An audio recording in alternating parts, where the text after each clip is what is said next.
มมาบริเวณถ่ายน้ำร้นเตางอยพี่น้องทำร้นเตางอยอยู่กระยาเตางอยได้ตอนนี้ผู้ค้า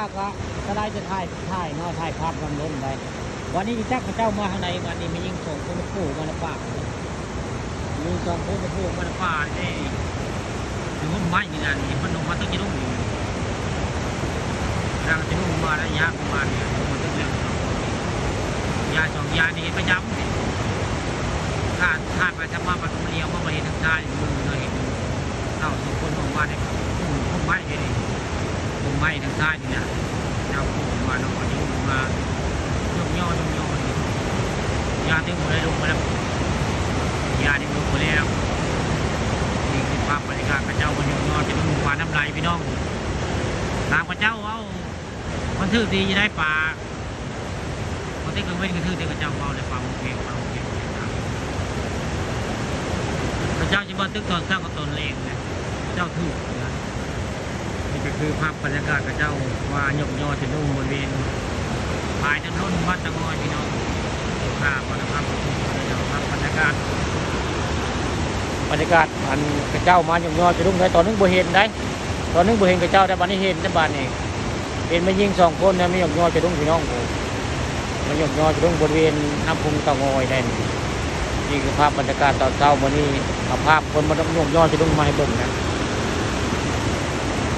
นี่พื้น3 คนนี่ผู้ชายมานั่งในพื้น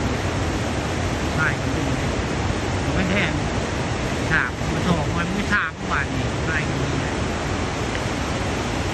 ภาพตอนเช้านะวันนี้ตอนเรื่องหนึ่งบ่เห็นได้กับเจ้ายังมองมาตะคุ่มไว้นี่เจ้ามาตะคุ่มไว้ที่นี่น้องไว้นี่นะเวทที่มาอยู่ตอนนี้บ่เห็นนะบ่เห็นจับมันลงมาทางหลังบรรยากาศตอนเช้าพี่น้องได้ตะงอยมาหยกนอนจะนุ่งบริเวณน้ำพุตะงอยพยานตะงอย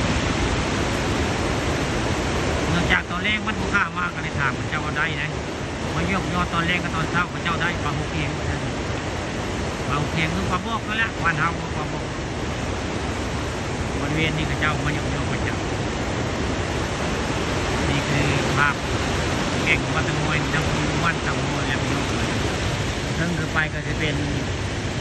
พญาตะมวยวัดตะมวยจะคือไปได้ภาพบรรยากาศตอนเช้านะทางเช้ามีผู้ค้าปานะคำทองคำพัดชมมาแล้วภาพบรรยากาศพามาเบิ่งพามาชมน้ำพุงเต่างอยเรียกว่ามีคนมาหยกย่อจะดุ้งพี่น้องมีคนมาหยกย่อจะดุ้งนะแต่เจ้ามันพุ่มไม้ทั้งที่นี้มาพุ่มไม้นะนั่นออกมา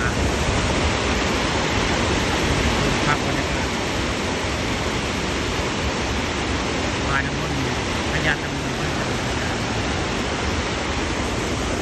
มีทางผู้ชายก็มีได้มานำดิผู้ชายก็ยอดจะดุ้งคือกันนะคนนี้นี่กำลังเตรียมจะดุ้งหมดแล้วยาในน้องก้อนแล้วยาในน้องก้อนแล้ว